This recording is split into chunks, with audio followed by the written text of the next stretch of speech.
Wendy expressed her gratitude to Hillary for looking after her daughter for the past month, confirming that she would be picking her up the next day. However, Hillary, who had just returned from a month of traveling, seemed unaware of this arrangement. Her voice strained amidst the background noise of train announcements. Wendy remained composed as Hillary's panic began to rise. "Hold on. What are you saying? Christina is with you, right?" Hillary's voice trembled with concern. Wendy's confusion mounted as she realized Hillary believed Christina to be with her. "Christina? She's with you in your apartment's garage?" Wendy clarified, her mind racing to piece together the situation. As Hillary insisted she had sent messages, Wendy assured her she hadn't received any. Hillary's panic heightened as she demanded Wendy take responsibility for Christina's safety. After the call ended abruptly, Hillary attempted to reach Christina's phone to no avail, her anxiety escalating. Wendy suggested she head home first, promising to investigate further. Upon Hillary's return, she was met with Wendy, Scott, and Christina together, leaving her bewildered. Wendy seized the moment to introduce herself more thoroughly, revealing her independent lifestyle as a freelance illustrator. Despite Hillary's initial misunderstanding, Wendy's optimistic outlook on life remained unchanged. As Wendy reminisced about her caring brother Scott and his occasional visits, she couldn't help but acknowledge Hillary's tendency to look down on her for being single. Yet Wendy remained steadfast in her belief that personal values dictate matters of love and marriage. When Hillary teased me again about needing a partner, I brushed it off with a shrug. It was hard to tell if it was the alcohol loosening her tongue or something else. But her laughter persisted. Her incessant jibes on the topic eventually wore me out. When I decided to move into a condo on my own, one of my top criteria was distance from my brother and his wife, Hillary. I'd grown weary of her constant needling. However, I shared a strong bond with my niece, Christina, who was turning 10 this year. Despite never having seen it in person, Christina often talked about her cute light blue backpack, which she proudly wore to school. One day, while she watched me work on my illustrations, she admired my drawings on the computer screen. "Wendy, you draw so well," she exclaimed, her eyes wide with admiration. I wish I could draw too. Encouraged by her interest, I offered her a chance to try. With plenty of time before my deadline, I let her take a seat in front of the computer. Her face lit up with excitement as she eagerly began drawing. She sketched her beloved light blue backpack, mentioning how heavy it was, especially with her tablet inside. I marveled at her sense of responsibility, noting how she managed her belongings, even considering the weight increase during the summer with a water bottle added. According to Christina, Hillary spent most of her days as a stay-at-home mom. When my brother was away on business, she tended to indulge herself, opting for store-bought meals on school holidays. Christina often found herself doing chores, sometimes even the laundry, while her mother remained glued to her smartphone or TV. She tried not to upset her mother, retreating to her room or escaping to the park or library. Hearing about Hillary's behavior raised questions about her parenting, but as an outsider, I hesitated to judge. Yet, it was clear from Christina's anecdotes that there were moments of frustration and tension at home, highlighting the complexities of family dynamics. I witnessed a moment that stuck with me like a splinter, Hillary berating Christina harshly over a minor spill of juice. As Christina quietly endured her mother's scolding, she whispered to me, "Mom is scary. She gets angry over anything." Her words lingered, echoing in my mind like an unwelcome refrain. A few days later, on a chilly weekend when the leaves in the nearby park had turned completely, I found myself unexpectedly caring for Christina. Hillary had messaged me, stating she was going on a day trip with friends and leaving her daughter in my care. However, that wasn't the end of it. Shortly thereafter, I returned home to find Christina standing alone by the parking area, her light blue backpack slung over her shoulders. Her half-covered face betrayed her anxiety as she stood next to a small carry-on suitcase. Confusion clouded my thoughts as Christina explained that her mother had instructed her to come to my house. I quickly checked my smartphone and found Hillary's message, a sudden announcement of her month-long trip and a request to look after Christina. Suppressing my incredulity, I welcomed Christina into my apartment. Her cheeks were flushed red from the cold, and her hands trembled with chill. I offered her hot cocoa and snacks, eager to hear her side of the story. Christina recounted how Hillary had interrupted her drawing session, handing her the suitcase and instructing her to pack for a month-long stay at my place. With a sense of urgency, she hastily gathered her belongings and made her way to my apartment. Meanwhile, downstairs, Hillary's voice filled the house with excitement as she chatted on the phone. Christina winced at the sound, finding solace in the temporary respite from her mother's usual laughter. As Hillary bid her daughter farewell by the car, instructing her to behave and wait for me, the cold season seemed to intensify despite the sunlight peeking through the clouds. It was a moment of unexpected responsibility, but I was determined to provide Christina with warmth and comfort amidst the chilly uncertainty. I couldn't shake off the anger brewing inside me, contemplating what would happen if Christina fell ill under Hillary's neglect. "Does your dad know about this?" I asked Christina, hoping for some clarity. She shook her head, munching on chocolate cookies with a hint of innocence despite the crumbs adorning her cheek. Her casual remark about her parents' communication habits made me pause. It seemed unfair not to inform my brother, so I resolved to call him later. But then Christina dropped a bombshell. "You know, Wendy, I don't want to be with my mom anymore." Her words struck a chord, her usual cheerful demeanor replaced by a solemn expression. As tears welled up in her eyes, she poured out her heart, recounting incidents of her mother's explosive anger and misplaced blame. My heart ached for her, and I did my best to comfort her until her sobs subsided. It was evident that Christina's situation was far from normal. Convinced that action was needed, I decided to reach out to Scott, hoping he could intervene. After a moment of contemplation, I devised a plan and called my brother, relaying the distressing details.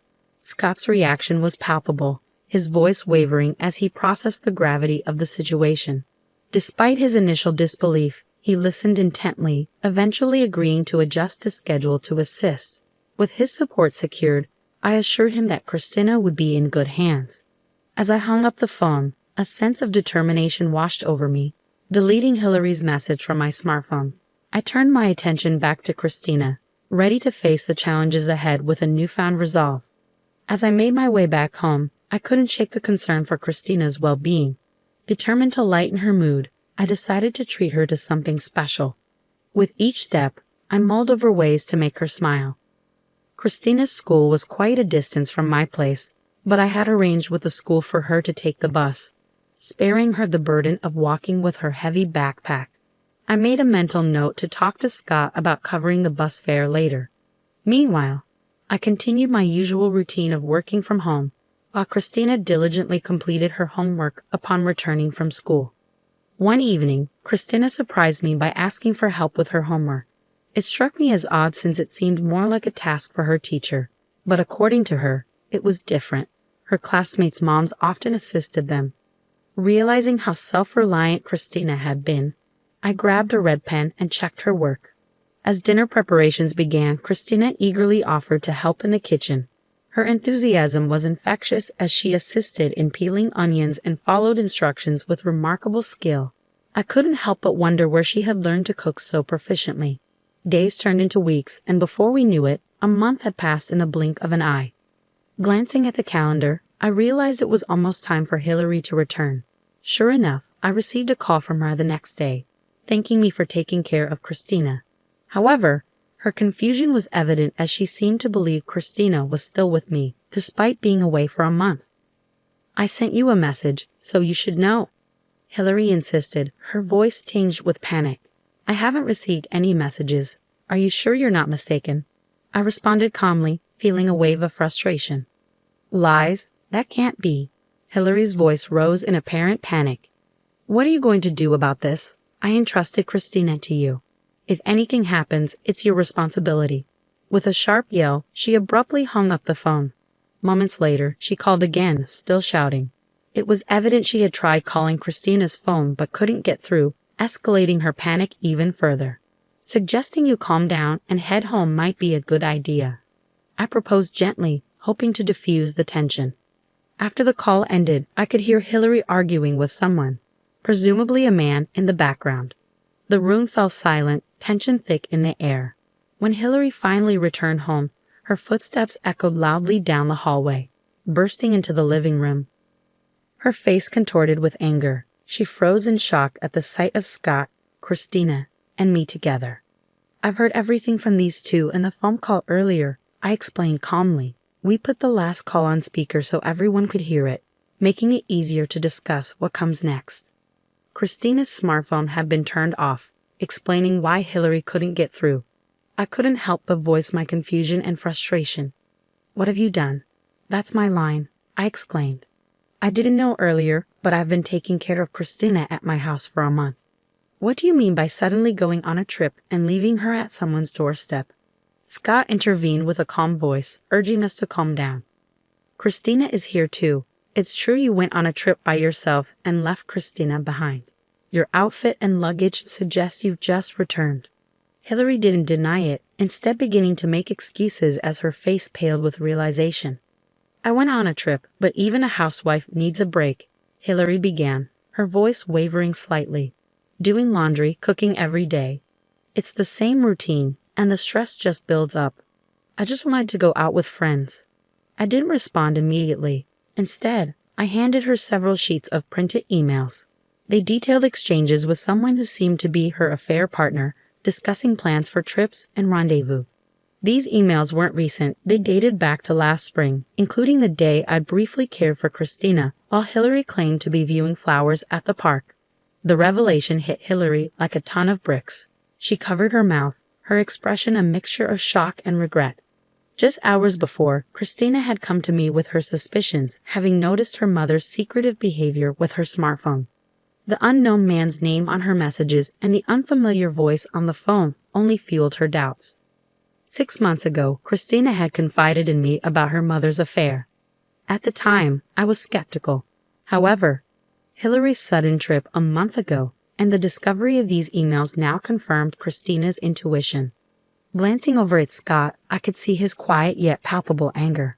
"What have you done? I trusted you, and you leave Christina with Wendy while you go off having an affair," he exclaimed, his fists trembling with rage. Hillary attempted to explain, her words faltering in the face of Scott's fury. "It's a misunderstanding," she stammered, but the damage had been done, and the truth was laid bare for all to see. "I was told by him I had to go on that trip," Hillary protested, her voice strained with desperation. "What do you mean you had to? You left this house unattended for a month for that reason. Give me a better excuse," Scott demanded, his patience wearing thin. "I was being threatened, you believe me, right, Christina? You believe me, don't you?" Hillary pleaded, turning to her daughter for support. But Christina remained composed. "Mom, before you left, you were on the phone and seemed really happy. Plus, you made me do all the cooking and cleaning while you just slept around," she stated bluntly, her gaze unwavering. Scott pressed further upon hearing this revelation. "Going out in the middle of the night, you mean partying?" "No, that's not it," Hillary stammered, attempting to deflect. I intervened, showing Scott photos on my smartphone. They captured Hillary leaving late at night in flashy attire. "These are from a few months ago. Christina contacted me, and I happened to be nearby and took these." I was shocked, too. "Where were you going at that time, Hillary?" Confronted with the undeniable evidence, Hillary seemed to realize she couldn't argue her way out of this. Defeated, she slumped to the ground. "I can't believe this. I can't entrust Christina to you anymore. Let's get a divorce. I will also demand compensation. From now on, you can do as you please with that man," Scott declared, his tone resolute as he turned his back on Hillary. "No, you can't mean that. Don't you think Christina will be pitiful without her mother? What do you think, Christina? Help me," Hillary implored, her desperation evident. But Christina remained steadfast. "No, absolutely not. Wendy is more like a mother to me," she stated firmly, refusing to be swayed. "During the time I cared for Christina, I made sure to spend quality time with her, discussing school, hobbies, and future plans. Cooking together was one of our shared activities." "Don't worry, Hillary. I'll make sure Christina is happy," I assured her with a bright smile. Half a year later, the divorce between Hillary and Scott was finalized, and Scott was granted custody. Hillary returned to her hometown, burdened by financial obligations. The man she had an affair with disappeared as soon as he found out about the divorce, leaving her in a precarious situation. Scott and Christina moved out, renting their old house for additional income. Now they live in a different floor of my apartment building, building a new life together while saving for Christina's future. I began visiting them almost daily. Scott, who had been frequently away on business trips, realized he needed to focus more on his family. Reflecting on his past and prioritizing his family, he decided to change jobs. Transitioning careers in his 40s wasn't easy, but his exceptional sales performance and strong communication skills earned him offers from multiple companies within about 6 months. I was surprised by his capabilities, as he had previously favored sales roles that required him to be out and about. Despite declining promotions within the same company, the prospect of a fully remote job piqued his interest. "Your new job is fully remote, right?" I asked him one day. "Yeah, but it's interesting because I get to interact with various people. Plus, being with Christina is the most important thing," Scott replied with a smile. Christina still carried her light blue backpack to school, although she had to transfer to a different school due to the move. Leaving behind friends and teachers must have been difficult for her, but she seemed to be adjusting well to her new school life. "Have you gotten used to your new school, Christina?" I asked her one evening as we cooked dinner together. Christina giggled in response. "Yeah, I made a friend in a class next door already." "That was quick," I remarked, impressed. "Yeah, we're going to make hamburgers at her house next time," Christina said excitedly, her face lighting up with a smile. Her dream of opening a restaurant at such a young age showed her determination and compassion. She explained that her friend's mom didn't cook for her either, so she cooked for herself and wanted to do the same for others who didn't have anyone to cook for them. "That's great, Christina. Your hamburgers are delicious. I hope a lot of people get to try them," I said, looking at her with admiration. Seeing her innocent smile filled me with a mix of emotions, but I couldn't help but smile back. Christina's dream wouldn't end as just a fantasy. She seemed incredibly brave and bright, and I looked forward to the day she opened her restaurant